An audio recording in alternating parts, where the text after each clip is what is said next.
बहुत समय पहले की बात है। एक नगर में एक धनी सेठ रहता था जो बहुत दयालु था। इतना बड़ा व्यापार और बहुत सारा धन होने के बावजूद वह एक भोला और दान करने वाला इंसान था। वह हर किसी की मदद करता था। उसके मन में लोगों के प्रति प्यार और दया की भावना ये थी, वह किसी का भी दुख नहीं देख पाता था। उसके इतने दयालु और भोलेपन की वजह से उसके आसपास के लोग उसकी इसी बात को उसकी कमजोरी समझकर उसका फायदा उठाते थे। कुछ लोग उस सेठ के सामने झूठ मूठ का रोना रोकर उससे पैसे उधार ले जाते थे। सेठ अमीर तो था ही और ऊपर से दयालु भी। जब वह सेठ उन लोगों की दुखी हालत देखता और उनकी परेशानियां सुनता तो उसका मन भर आता। और जब वह लोग उससे कहते हैं कि मुझे थोड़ा धन उधार चाहिए या तुम मेरी मदद करोगे, मैं तुम्हारा यह एहसान कभी नहीं भूलूंगा, तो वह मना नहीं कर पाता। वह सोचकर धन दे देता कि अभी इसका बुरा वक्त चल रहा है, इसको मेरी मदद की जरूरत है, बाद में यह पैसे लौटा देगा। धीरे धीरे वक्त गुजरता गया। लोग उस सेठ के आगे बिना बात का रोना रोते और उसका धन ले जाते और कभी वापस नहीं करते। सेठ भी कभी धन वापस नहीं मांगता था। उसको लगता था कि जब इसका बुरा वक्त गुजर जाएगा तो धन वापस कर देगा। लेकिन कहते हैं ना कि हर सुबह के बाद रात होती है, हर सुख के बाद दुख आता है और दुख के बाद सुख आता है। ठीक उसी तरह उस सेठ के साथ भी हुआ। कुछ सालों बाद उसे पास धन कम होने की वजह से उसके व्यापार में माल भरने के पैसे कम होने लगे और इसके वजह से उसके दुकान पर अब ग्राहक भी कम होने लगे, क्योंकि जो सामान उन ग्राहकों को चाहिए था वह सामान उस व्यापारी के पास खत्म होने लगा था और उस सामान को लाने के लिए अब उसके पास इतना धन भी नहीं था। धीरे धीरे सेठ का धन समाप्त हो गया। एक समय था जब वह सेठ अपने नगर के अमीर लोगों में आता था, पर आज उसके पास पैसे नहीं थे। ऊपर से ढेर सारा कर्ज उसे बाजार से लेना पड़ा। उसे समझ नहीं आ रहा था कि वह क्या करे। उसने महात्मा बुद्ध के बड़े चर्चे सुन रखे थे। उसे यह पता था कि उसके बहुत मित्रों ने उनके पास जाकर अपने जीवन के लिए सही मार्गदर्शन लिए है और वह जो ज्ञान देते हैं वह काफी जिंदगियां सुधार चुका है। उसने निश्चय किया कि अब तथागत गौतम बुद्ध ही उनकी समस्या का हल बताएंगे। यही सोचकर वह अगले दिन गौतम बुद्ध से मिलने निकल पड़ता है। वहां जाकर बुद्ध को प्रणाम करते हैं। फिर सेठ गौतम बुद्ध से कहता है, मुझे मेरी समस्या का निवारण चाहिए। बुद्ध कहते हैं, पूछो, क्या पूछना है। फिर वह उन्हें सारी बातें बताता है कि कैसे वह लोगों की मदद करके अमीर से गरीब हो गया, कैसे उसने बस लोगों की बुरी हालत देखकर अपने व्यापार के पैसे उन्हें मदद करने के लिए दे दिए और आज वह खुद जरूरतमंद हो गया है। गौतम बुद्ध उसकी सारी बातें ध्यान से सुनते हैं और कहते हैं कि तुम बहुत ही ज्यादा सीधे और दयालु हो। जरूरत से ज्यादा सीधा होना भी हमारे लिए मुसीबत पैदा कर सकता है। आगे बुद्ध कहते हैं, तुम लोगों की मदद इसलिए करते थे ताकि वो मुसीबत से बाहर निकल सके, लेकिन लोगों ने इसका फायदा उठाया और तुम्हें ठगने का काम करते रहे बाएं। उस सेठ ने कहा, आप बिल्कुल सही कह रहे हैं बुद्ध। मेरे दुखों का कारण मेरा ज्यादा सीधा होना, सरल होना और दयावान होना ही लग रहा है, लेकिन मैं अब क्या करूं? मुझे रास्ता बताइए। क्या मैं बुरा बन जाऊं, दया निकालकर फेंक दूं, निर्दयी हो जाऊं? क्या अच्छाई करने की कोई कीमत नहीं? इस दुनिया में क्या मदद करने से या किसी का भला करने से बस यही परिणाम मिलता है? बुद्ध कहते हैं, नहीं, तुम्हें यह सब नहीं करना है। कई बार तुमने देखा होगा कि जो व्यक्ति ज्यादा अच्छा होता है उसे उतना ही ज्यादा दुख मिलता है। इसका सीधा कारण है कि वह अपने अधिकारों को सामने वाले की इच्छाओं से कम दर्जा देता है और फिर उसे जब भी आपसी अनबन होती है तो उसे अधिक तकलीफ होती है। लेकिन उसी के विपरीत हमें हमेशा यह भी नहीं सोचना चाहिए कि हमारा अच्छा ई और भला करना बेकार है या यह बस हमारी कमजोरी है। हमें अच्छा इसे हाथ कभी नहीं छोड़ना चाहिए। हमें बस यह सीखना है कि कभी कभी हमें भी अपनी बात रखने का अधिकार है और हमें अपने अधिकारों की रक्षा करनी चाहिए। इसलिए हमें अच्छे इंसान बने रहने के साथ साथ अपने अधिकारों की रक्षा करना भी सीखना होगा। अगर हमें गलत तरीके से नुकसान हो रहा है, कोई हमारा गलत फायदा उठा रहा है, तो हमें उसका सामना करने के लिए सही तरीके से खड़े होना जरूरी है। यही एक सच्चे और अच्छे इंसान की पहचान और शख्सियत होती है। वह आदमी कहता है, बुद्ध मुझे थोड़ा थोड़ा समझ आ रहा है, लेकिन अभी भी मैं पूरी तरह नहीं समझा। इस पर बुद्ध कहते हैं, चलो मैं तुम्हें एक कहानी सुनाता हूं। उसके बाद तुम्हें समझ आ जाएगा कि तुम्हें क्या करना है और क्या नहीं करना है। बहुत समय पहले की बात है। एक जंगल में एक भेड़ रहती थी। उस भेड़ ने एक को जन्म दिया। वह मेमना बहुत ही सुंदर था। उसके शरीर पर बहुत ही चमकदार घने बाल थे। वह बहुत ही सुंदर लगता था। भेड़ भी अपने से बहुत प्रेम करती थी और उसका बहुत अच्छे से देखभाल भी करती थी। भेड़ अपने बेटे को अच्छी अच्छी बातें सिखाती, उसे अच्छे संस्कार देती। उस भेड़ की इच्छा थी कि उसका बेटा बड़ा होकर खूब नाम रोशन करे। लेकिन भेड़ के ज्यादा लाड़ प्यार के कारण मेमना बिगड़ता जा रहा था। उसकी मां उसे अच्छी शिक्षा देती थी, उसे अच्छे से रखती थी, दिन रात उसका पूरा ख्याल रखती थी। लेकिन मेमना दिन प्रतिदिन शैतान और जिद्दी होता चला गया। वह अपनी मां की किसी भी बात को ध्यान से नहीं सुनता और ना ही किसी बात पर ध्यान देता। उसे हर पल ऐसा ही लगता कि मेरी मां मेरा इतना ख्याल रखती हैं और इसी कारण वह खुद की जिम्मेदारी नहीं लेता था, ये सोचकर कि उसकी मां उसे किसी भी संकट से निकाल लेगी। वह धीरे धीरे गैर जिम्मेदार होता जा रहा था और अब उस भेड़ का लाड़ और प्यार उसी के मेमने के अच्छे और जिम्मेदार बनने में रुकावट बन गई थी। फिर एक दिन वह मेमना घूमता घूमता पास के जंगल में जा पहुंचा।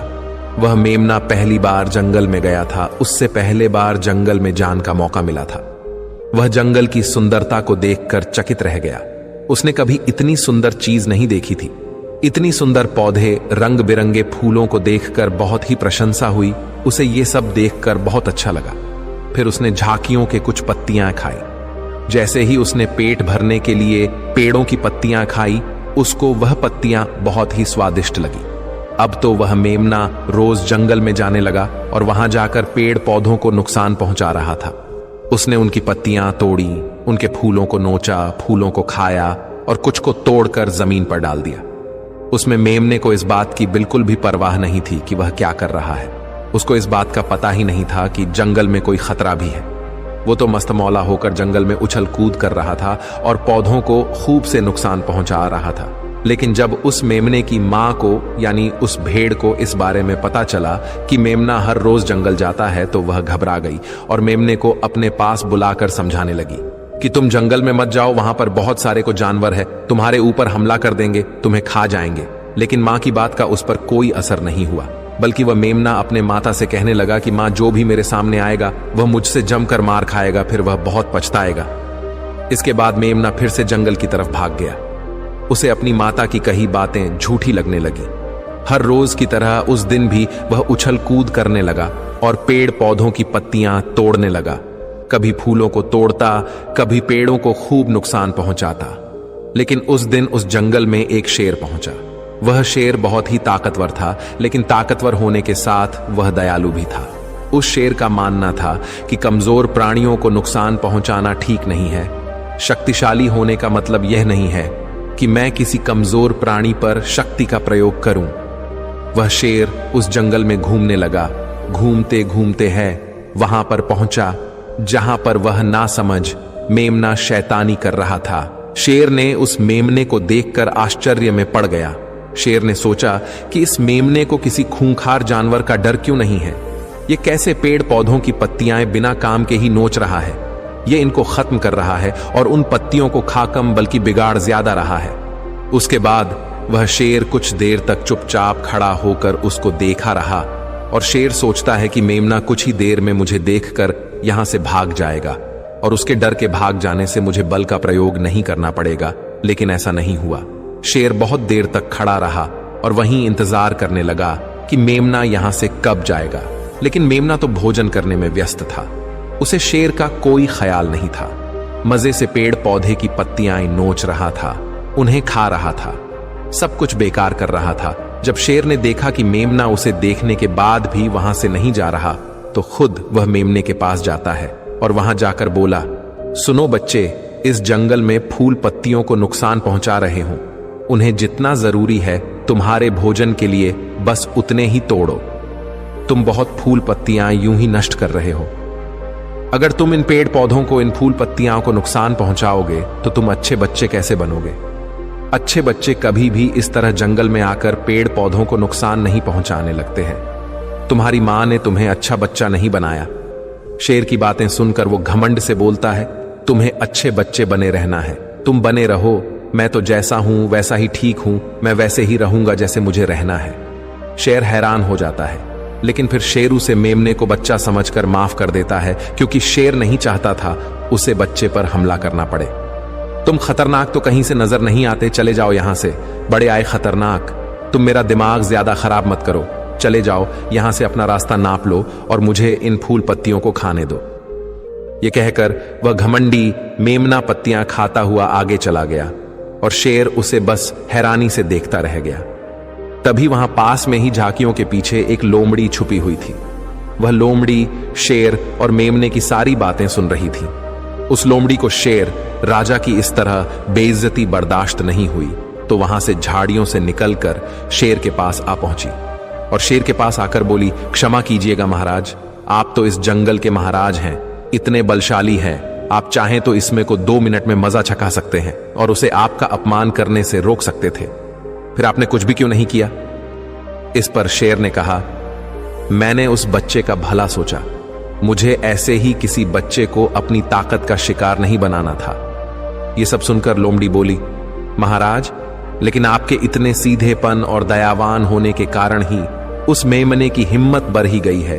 वह आपके सीधेपन का गलत फायदा उठा रहा है और जंगल में इधर उधर घूम रहा है और पेड़ पौधों को नुकसान पहुंचा रहा है। मुझे पता है कि कमजोर प्राणी पर हमला नहीं करना चाहिए, यह बहुत बुरी बात है, और यह भी दया करना एक अच्छा गुण है, लेकिन शासन में कभी कभी भय दिखाना भी जरूरी है। आपकी यह बात सही है कि प्रजा के साथ दयालुता का व्यवहार करना चाहिए, लेकिन इसके साथ साथ यह भी जरूरी है कि उनके मन में राजा के प्रति डर भी हो, ताकि वह इस तरह के अपराध ना करे, कोई मर्यादा ना तोड़े। लोमड़ी की बात सुनकर जंगल का राजा शेर लोमड़ी से कहता है, क्या ऐसा हो सकता है कि मेमने को भय दिखाकर हम उसे काबू में कर सके, जिससे कि उसमें सुधार आए और उस मेमने को किसी तरह का नुकसान भी ना पहुंचे, जिससे कि वह जंगल के पेड़ पौधों को कोई नुकसान ना पहुंचाए? फिर शेर कहता है, लोमड़ी, क्या तुम ऐसा कर सकती हो? शेर के बात सुनकर लोमड़ी कहती है, जी हां महाराज, बिल्कुल मैं ऐसा कर सकती हूं कि वह डर भी जाए, सुधर भी जाए और उसे कोई नुकसान भी ना हो। उसे इतना डरा दूंगी कि वह जंगल में कभी दोबारा घुसने की हिम्मत नहीं करेगा। मैं उसे इस तरह डराऊंगी कि उसके मन में भय बैठ जाएगा, फिर वह जंगल के पेड़ पौधों को भी नुकसान नहीं पहुंचाएगा और साथ ही साथ मैं उसको कोई भी नुकसान नहीं पहुंचने दूंगी।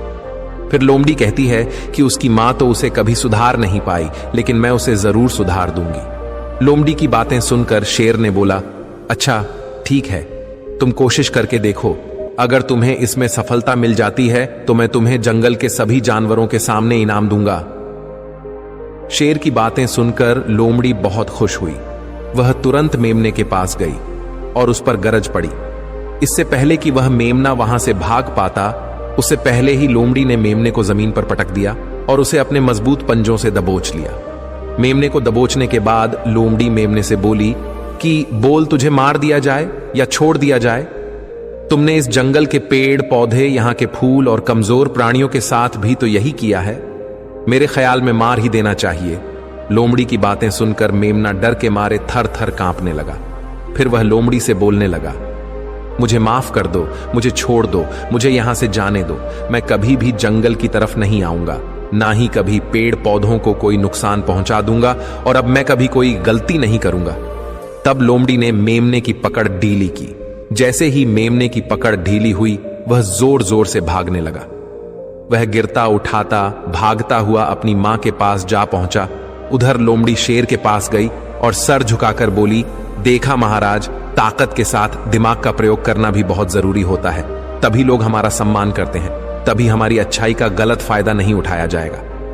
लोमड़ी की बात सुनकर शेर लोमड़ी की योग्यता से प्रभावित हुआ। उसने लोमड़ी को सारे जानवरों के सामने इनाम दिया। उधर वह मेमना घबराए हुए अपनी मां के पास पहुंचा और अपनी मां से आकर लिपट गया और मां से क्षमा मांगने लगा। मां, मुझे क्षमा कर दो, मैंने आपकी बात कभी नहीं मानी। आप मुझे हमेशा सही कहती थी कि जंगल में बहुत खतरनाक जानवर रहते हैं। आज के बाद मैं कभी भी उसे जंगल में नहीं जाऊंगा। फिर बुद्ध उस व्यापारी को कहते हैं, देखा बेटा, इतने अच्छे मत बनो कि लोग तुम्हें खा जाएं, और ना ही इतने कड़वे बनो कि लोग तुम्हें खाए ही नहीं। जरूरत से ज्यादा अच्छा बनना इंसान को दुहक देगा। लोग उसका सम्मान नहीं करेंगे बल्कि उसे पागल समझेंगे। गौतम बुद्ध सेठ से कहते हैं, अगर शेर भी अच्छा बनने का दिखावा करेगा या फिर अच्छा बनकर रहेगा तो लोग उससे डरने की बजाय उसे पागल समझेंगे। सेठ को समझते हुए बुद्ध बोले, अगर हम ज्यादा अच्छे बनकर पेश आते हैं तो लोग हमारी अच्छाई का फायदा उठाने लगता है। तुम लोगों के लिए भले उनकी मदद करते हो, वही लोग भोले बनकर तुम्हें ठगने की कोशिश करेंगे। तुम्हें लोगों की मदद करना छोड़ना नहीं, बल्कि समस्या सुनकर उसे धन देने की बजाय उन्हें समाधान देने की कोशिश करो। अगर धन की आवश्यकता पड़े तो थोड़ा बहुत धन दे सकते हो, लेकिन हर समस्या का समाधान धन से करने की वजह निवारण से करो। इससे वही लोग तुम्हारे पास समस्या लेकर आएंगे जिनको हकीकत में दिक्कत है। पैसे ठगने वालों से तुम्हें मुक्ति मिल जाएगी। सेठ बुद्ध को प्रणाम करता है और धन्यवाद कहकर वहां से चला जाता है। फिर वह वैसा ही करता है जैसा बुद्ध बताते हैं और कुछ ही सालों में वह पहले जैसा धनवान बन जाता है। तो दोस्तों, आपने आज के इस वीडियो से क्या सीखा वह मुझे आप कमेंट में बता सकते हैं।